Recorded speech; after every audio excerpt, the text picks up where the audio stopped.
First of all, thanks everyone for coming. And we're going to move through the material relatively quickly, and we have a lot of it. But we want to do that because we want to expose as many different kinds of angles or aspects around engagement that are possible. And it's a multifaceted, multivariate kind of area of concern. I do want to echo the point, if you've got questions, I think on the TechHR app on your mobile device, you can type them in. We'll at least be able to see them here when we get towards the end, although I think they may have some roving mics at the end as well. Some of the slides we're going to go through are going to have a number of different points. There's no way in the world the panel can hit them all, but if it triggers a thought in your mind of some area that you need us to dive a little deeper in, we'll do that during the QA. So with that, let me quickly give a little bit more background to the individuals on our panel today. I know, first of all, that's me, and thanks to all of you who saw me earlier yesterday on the TED Talk. Things are supposed to go better with Coca-cola, so we actually have Manu at the end of the table here, so we're going to see what they have to say about engagement. And interestingly, the company's headquartered out of Atlanta, but you're clearly from here, so that's kind of cool. Somebody has to hold the fort for India too, right? Deepa's got a completely different kind of business she's with. It's an airline, which probably, I don't know, do they serve Coca-Cola on your carrier? We serve Starbucks at 36,000 feet, Brian. Okay, so we get Starbucks, it worked in, nice plug. And we've got Moon from Selfdrvn, and they've got a booth even out over here. Just give everybody a big high five. Okay, that's great. And finally, we have Amit from Dr. Insta, which is another one of the exhibitors here.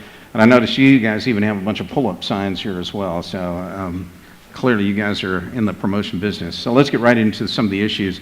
Quickly, I'd like the panelists to pick something on this list that you'd want to have a quick point of view on the engagement itself. Let's kind of ask the first question, which is, what is the problem? Let's get some clarity around that.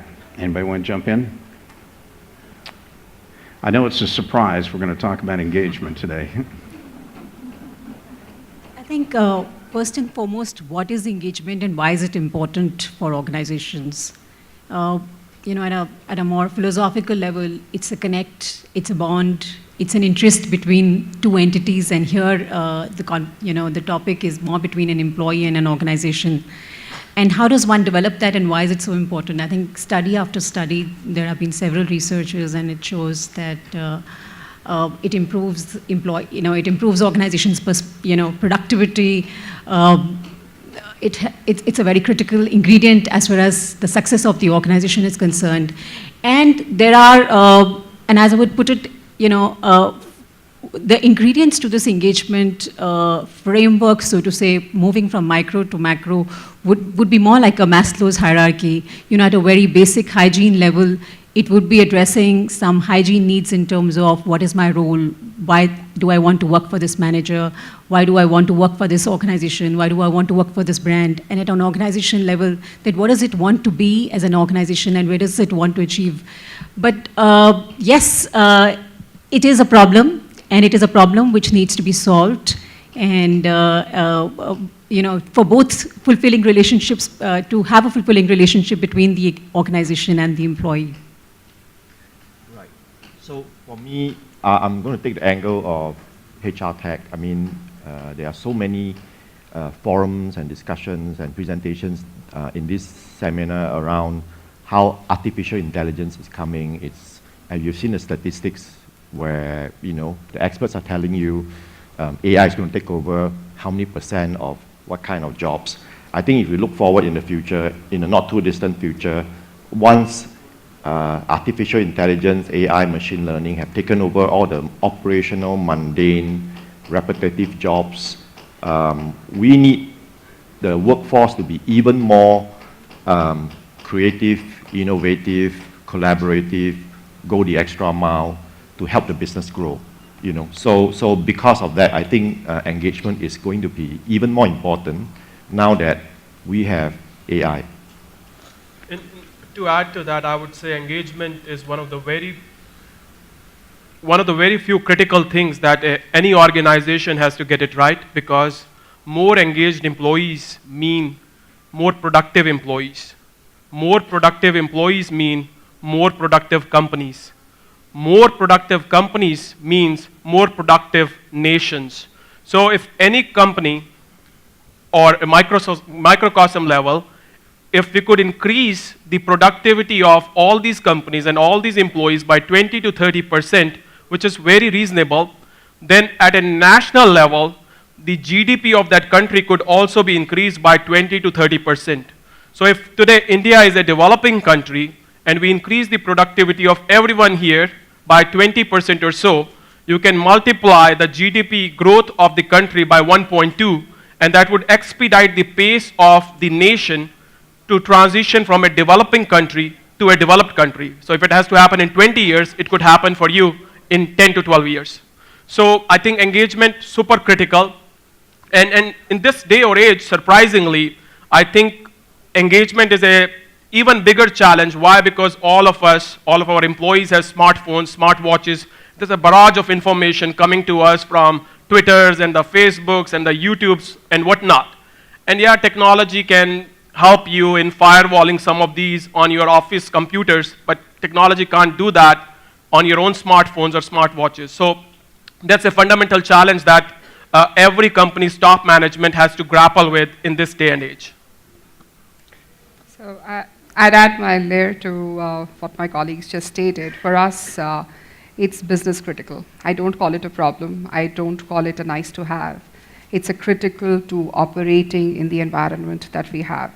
And it's for two reasons. It goes back to one, what is the organization that you want to be? Do you want to be an organization which is disruptive, transformational, taking an edge over competition? The answer is that if you don't have an engaged workforce, it cannot happen. So for me, it literally goes down to connecting the strategy and creating a workplace where ordinary people drive extraordinary results for the organization. And that can only happen if there is a spirit of entrepreneurship and engagement at workplace.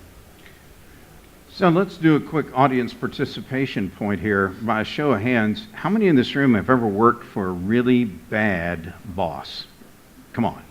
Now, you two guys can't vote because you're entrepreneurs, but okay, there's quite a few. And I got to believe that it probably adversely impacted your engagement levels as well.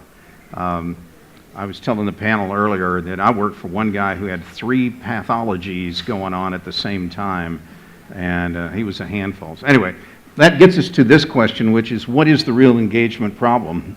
There's a lot of technologies out there that claim they can solve your engagement, problem, but what's the root cause? And so, panel, what do you think?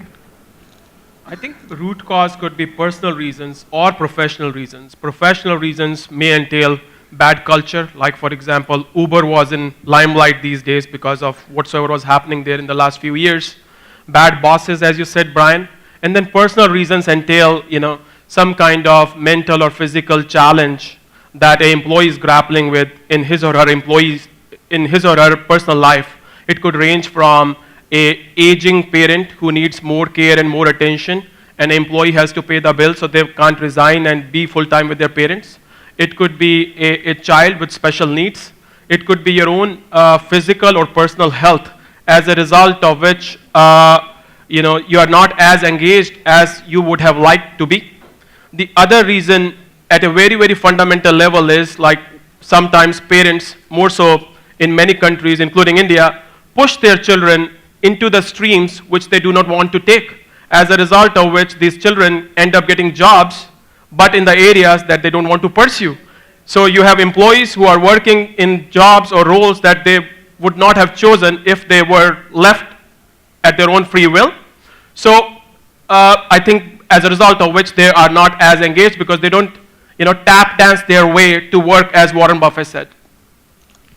Perhaps I'd just like to add to that, Brian, and I briefly touched upon it in my introductory note, which is, I look at it like a Maslow's hierarchy in the 3 levels, So the basic hygiene level was, when as an employee I look at it, it's my role, whether I'm getting the right designation, whether I'm getting the right money, did I get the right hike, was my appraisal rating right, and, am I able, did I have when did I get, the last pat on my back from my manager? So that is, so to say, the base, the starting level of that safety safety net which we all as employees look for.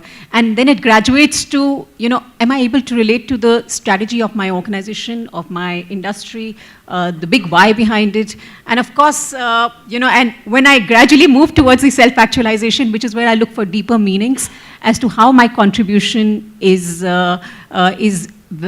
adding value as far as fulfillment of my purpose of my life is concerned. So I think when I see this and I hear from employees, I get feedback depending upon where they are right now in their,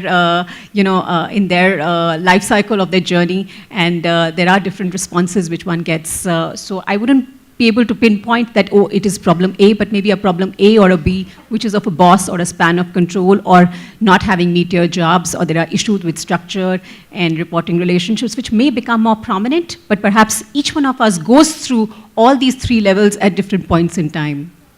I'd just add another layer to it, which is, for me, it simply boils down to the word inclusion. If you feel included in what you do by your manager or the organization, or the environment around, which is your peer group, that spirit of inclusion drives your engagement. So irrespective of what you're doing, which level in the organization you are, if we can create a tag of inclusion, that wins the game for majority of the workforce. And that, in my mind today, is actually a big problem to tackle, because we don't have wherewithals, right from technology to managers' awareness on how to be inclusive. Just by disseminating information, you cannot be inclusive. The word inclusion by design means a two-way dialogue, and that is the real challenge in my mind today. So no one said anything about growing spans of control, which fascinates me, because I've seen things like call centers, for example, could have 200 workers who report to one manager.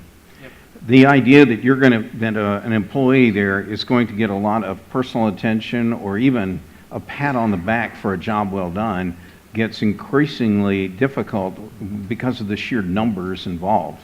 But I mean, do you guys see that kind of an issue in some of the positions that you guys have, or what you see at other companies? Brian, just to share my background, I'm an entrepreneur. I've built companies over the last 20 years, started companies in 3 different countries, hired people in 6 countries, and I learned employee engagement the hard way,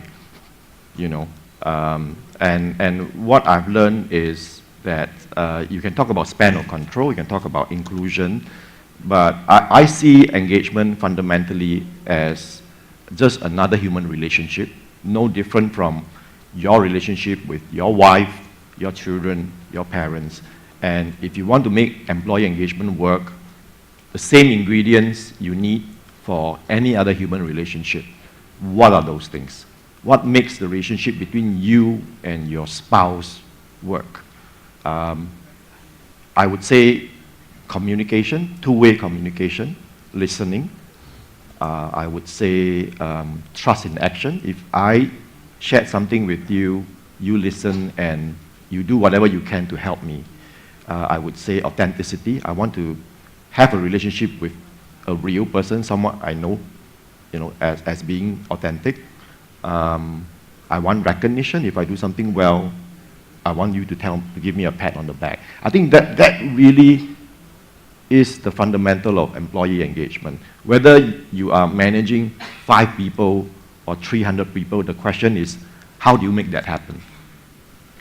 So this morning there was a speaker who talked about using facial recognition software, interfacing to Google and so forth, to kind of take someone's temperature, if you will, when they walked into work every morning.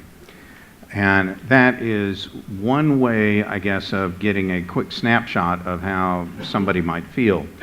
I don't know about you guys, but I've worked with some legendary curmudgeons who always have a bad attitude. They do great work, and we're lucky to have them, but if I ever see them smiling, I better call the police. There's something really wrong. But the reason I segue here is there are a lot of different technologies that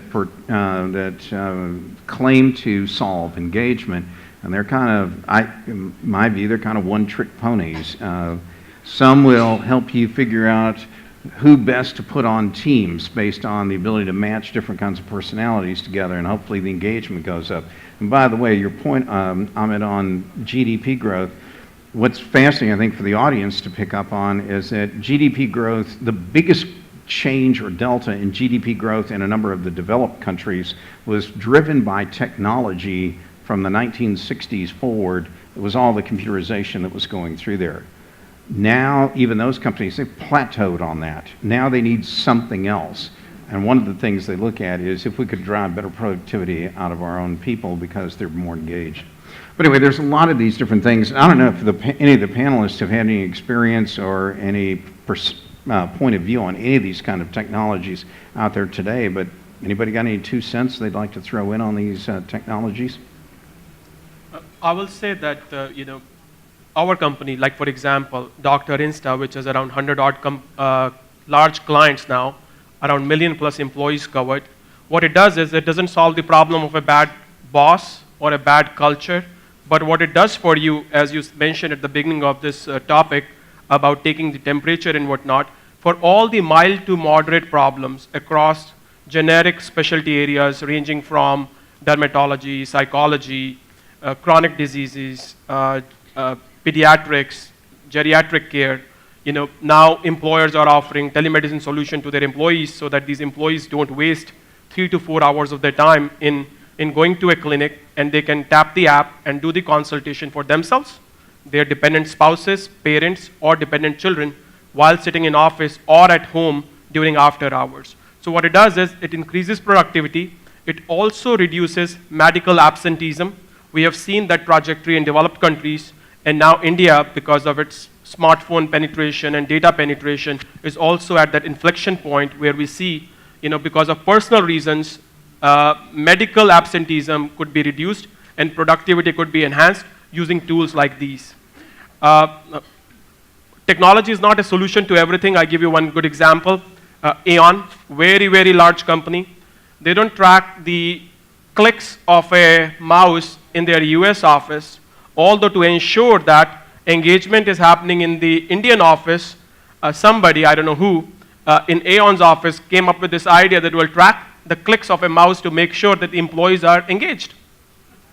Software programmers, very smart people, they devised a software which automatically does the mouse click in a simulated environment, as a result of which the higher up authorities might be thinking that, oh, employees are engaged, while employees are taking like super long lunches and coffee breaks and doing whatever they are doing.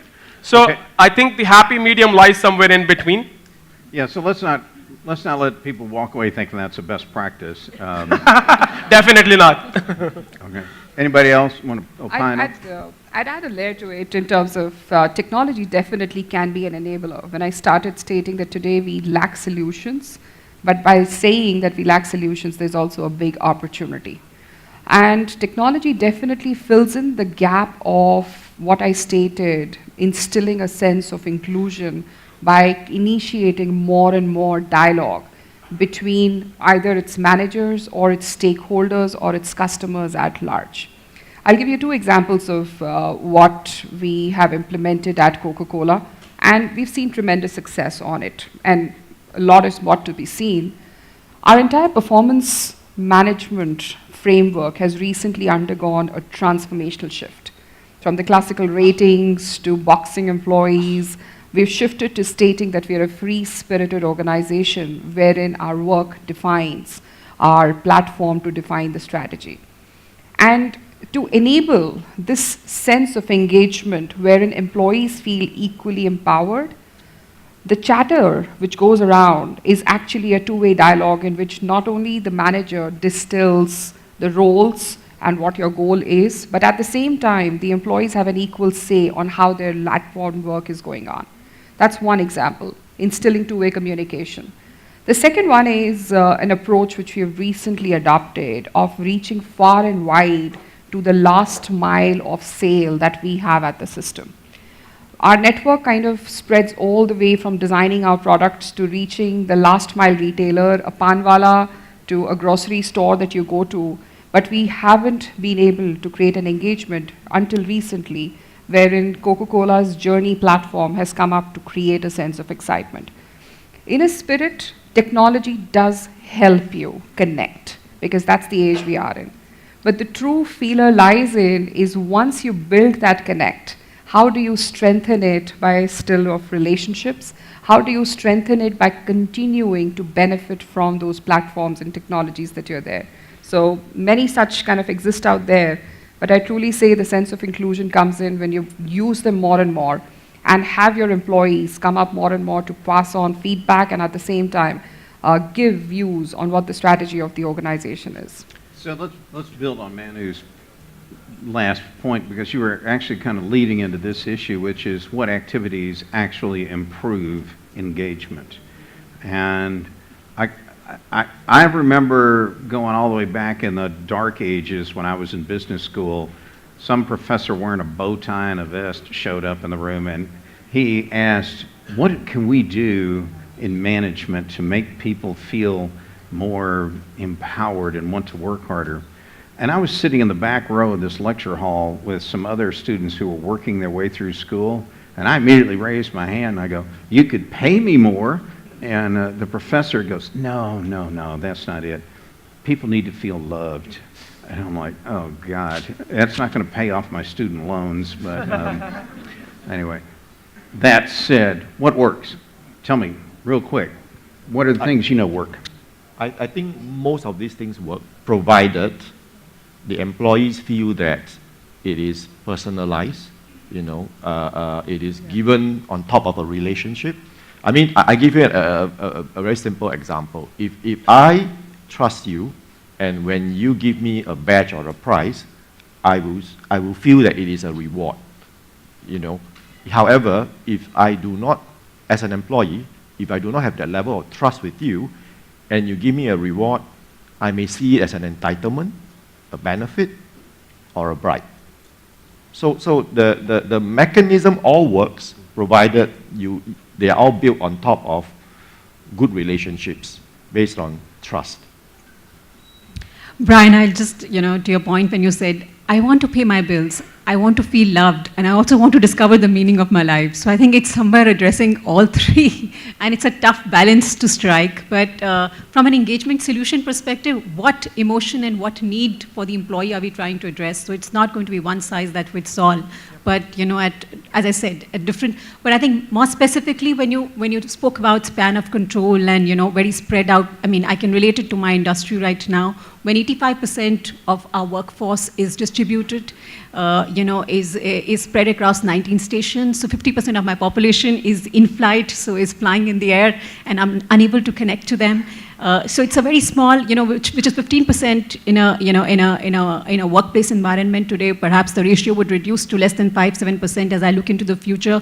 So more, coming to Manu's point of that inclusion. So that specific need of including the workforce, connecting with them, communicating with them. So communication from a strategy cascade perspective. So various solutions which we are trying to explore in terms of live streaming, web seminars, regular interventions by the CEO, the senior leadership, and so on. But more specifically, some innovation which we tried recently by a small company, a product called as Amber from Infido, which is more of a live pulse check, of engagement, which is here and now. So it's based on chatbot AI kind of a technology at the back end, wherein and it's an interactive chatbot which goes to employees and asks on behalf of the CEO as to how you're feeling today, and it's interactive. So I think that's another innovation which I have found particularly interesting, which is more here and now, which is more interactive. And gives us a real life, pulse online. So, okay. Anyone else? I think along with all the great things that the panelists here have said, one thing that I would definitely like to highlight is alignment of organizational goals and objectives with individual goals and objectives, which will always be better if you have a reasonable span of control. A supervisor understands the personal needs of the supervised ones, that, okay, what are they looking for? Some people want to grow fast. Some people want just a higher pay package, lower responsibilities. Some people want a status quo. They just want to see that, they're working their regular 9 to 5 shifts and have a, good work-life balance after they are done. They don't want to be bothered with their work. So it's very critical to understand what does the individual need and see how can we marry that with the organizational need, and then mentor that employee in that direction such that his or her individual needs are met while that person is also helping you achieve the organizational or departmental objectives. Along with that, town halls or social mixers which help in breaking down the silos that exist between different departments, especially in a large matrix organization, help tremendously. Why? Because it gives them a perspective on how things being done in their group, in their department, in their division have a larger, bigger impact on the course of or the trajectory of the whole organization. So those are the two critical things that in my personal experience work greatly to increase the engagement of the employees in an organization.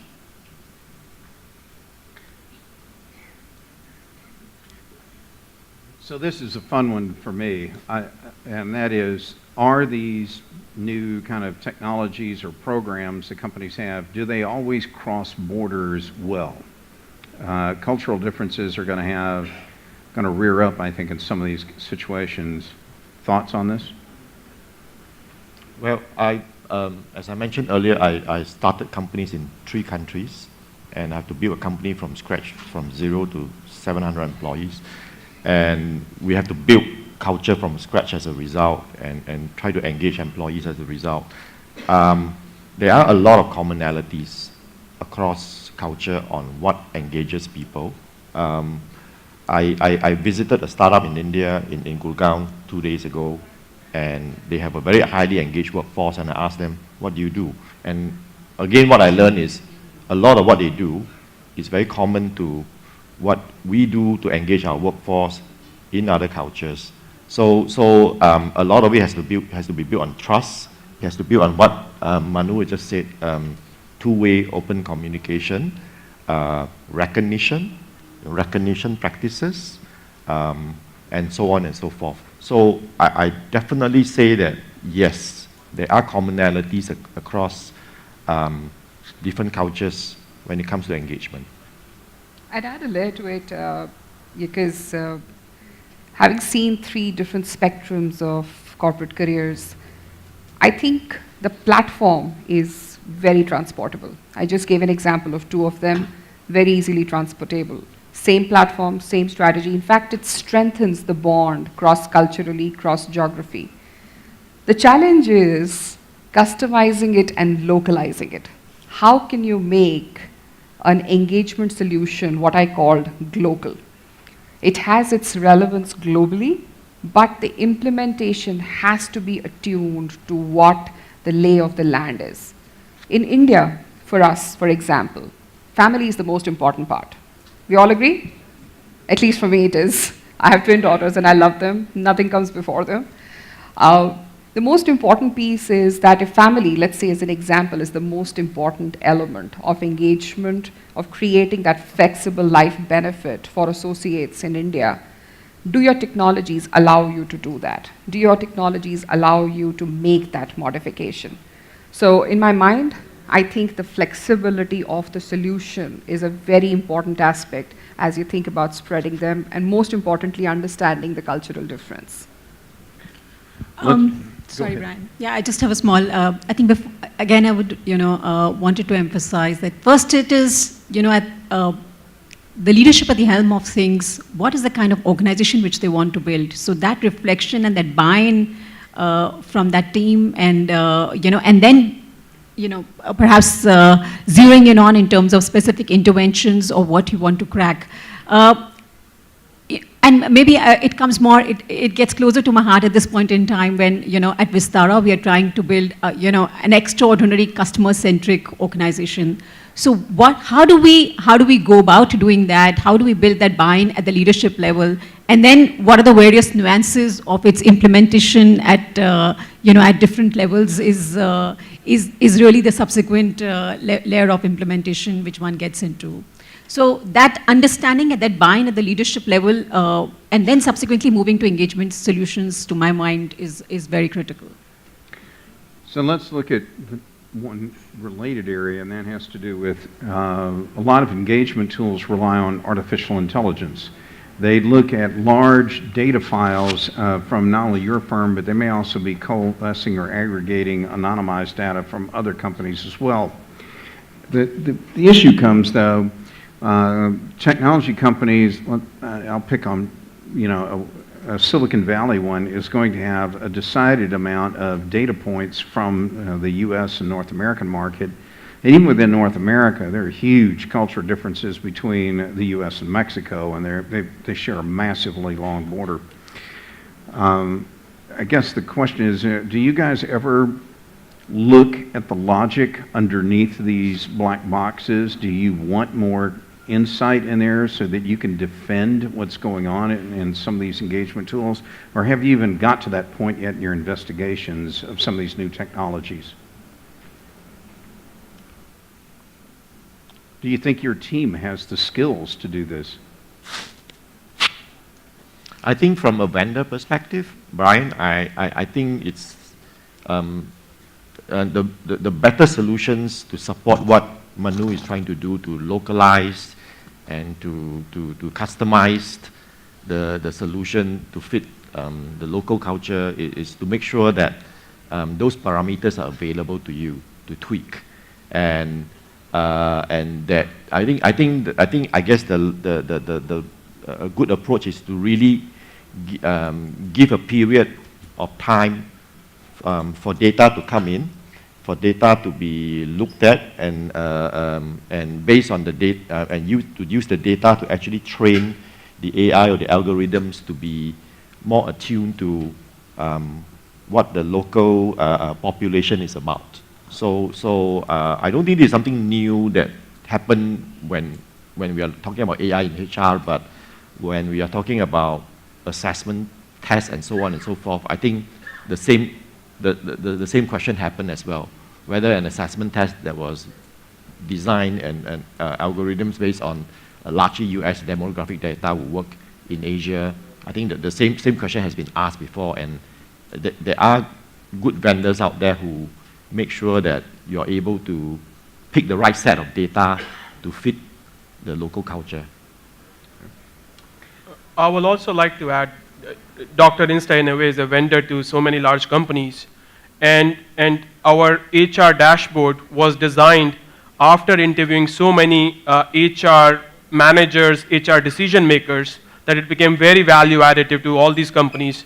HR department came back to us saying that, okay, we need to see what is happening and how, what times are our employees doing the consultation, which specialty areas are they going to.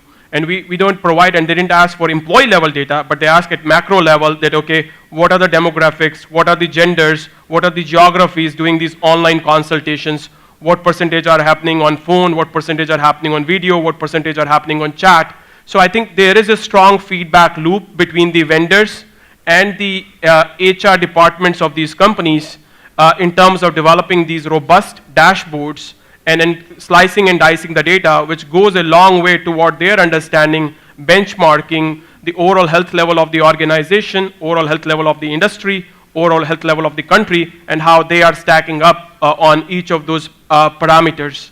So is it perfect? No, it is not. But I think because of continuous feedback loop, is it getting better? Yes, it is. Brian, I'd add a comment on this, and we're in Tech HR forum. One of the pieces which I have realized over the years is that the boundaries of specialist roles are blurring every single day. You cannot be a specialist just in HR and say, I'm an HR generalist, I don't need to understand the black box algorithm, somebody will do it for me. So one thing which I truly have at least attempted to learn every single day, and I hope each one of you do it at your work days, is go digital. And by going digital, it's not just adopting the latest technologies, but it's also going behind the scene and truly understanding, is the data and insight truly generating the output, what you need, whether it is an engagement strategy or whether it is their HR dashboard or any other analytics per se. So I'd say going digital for HR is a must-have, whether it's engagement or any other platform. Well, I'd like to open it up for some questions from the audience. Well, we've got a volunteer right here on the front row, and I see another one back there. I don't know if we have a mic that we can get to you, but, oh, there it's coming right now. Front row, we got one right on the front row. Oh, here we go. Thank you. It was an interesting discussion, especially something very close to me. I'm Ajoy and I work for the Taj Group and I take care of HR analytics. So what the point you're working are very, very close to me. So I have a very basic question. I look at many benchmarking data for my work. And one thing which surprises me is, on one hand, you have a highly engaged organization showing you very high engagement scores. And then you also have another HR process called PMS, Performance Management, which shows you 20% are A category, 60% are B category, and probably 10% are C category.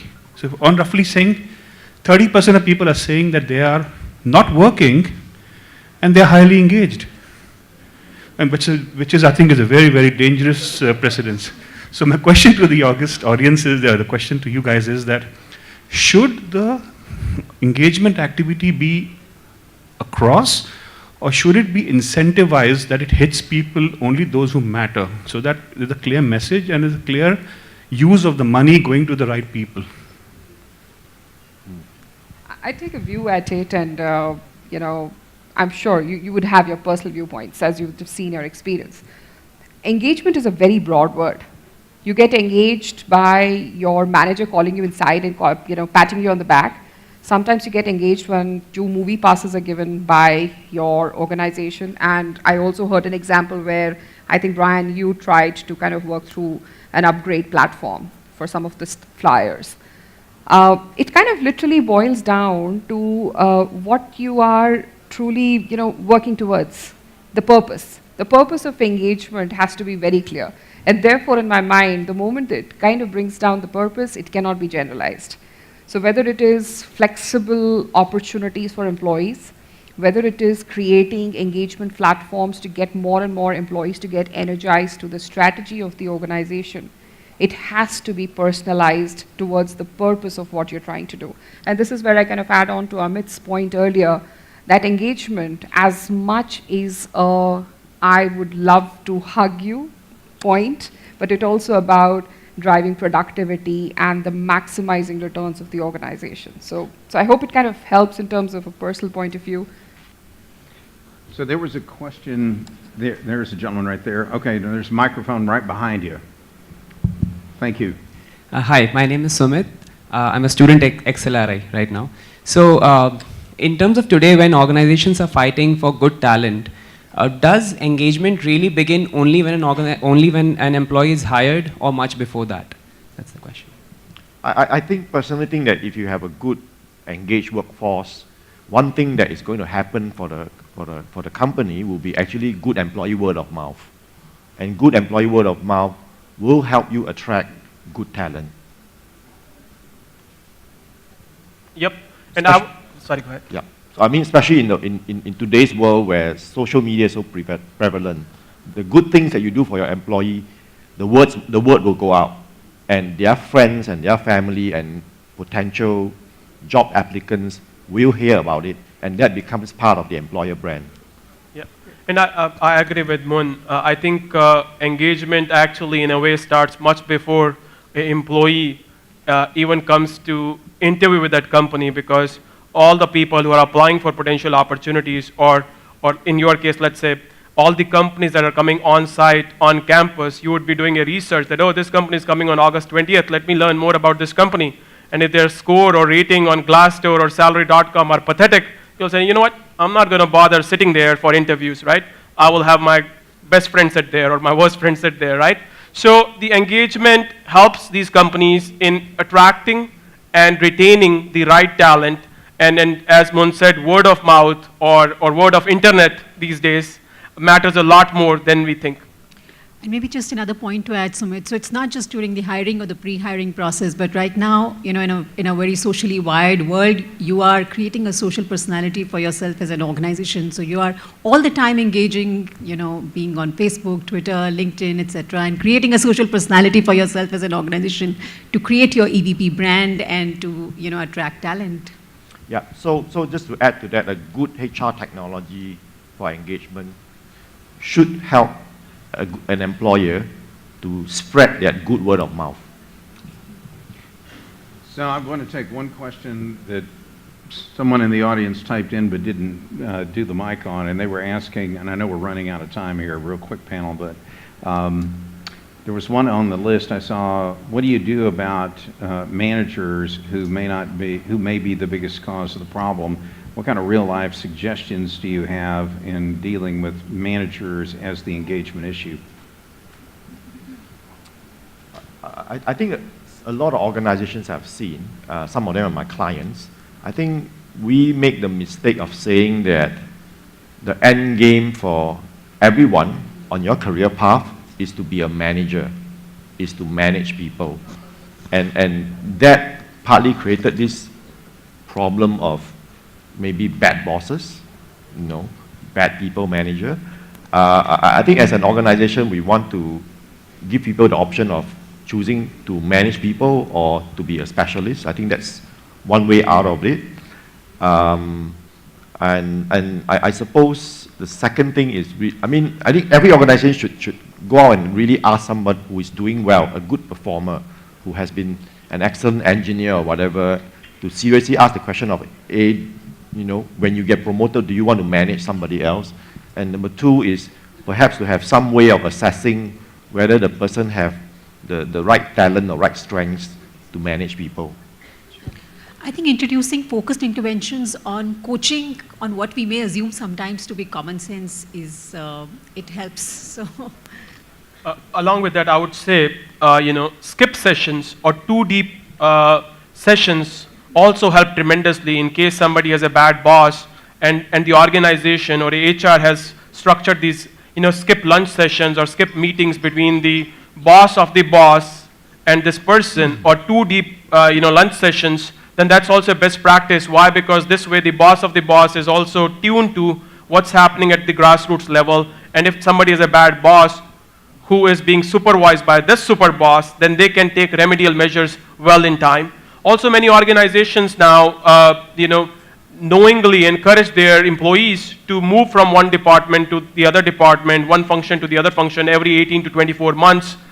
So this way, management or the company at the top level also knows that what's happening in those groups, those departments, because these people who are now migrating from your department to some other department could be either your evangelists or could throw you under the bus if you are a bad boss. So everybody has to manage the show right in the new world where we are developing plug-and-play managers.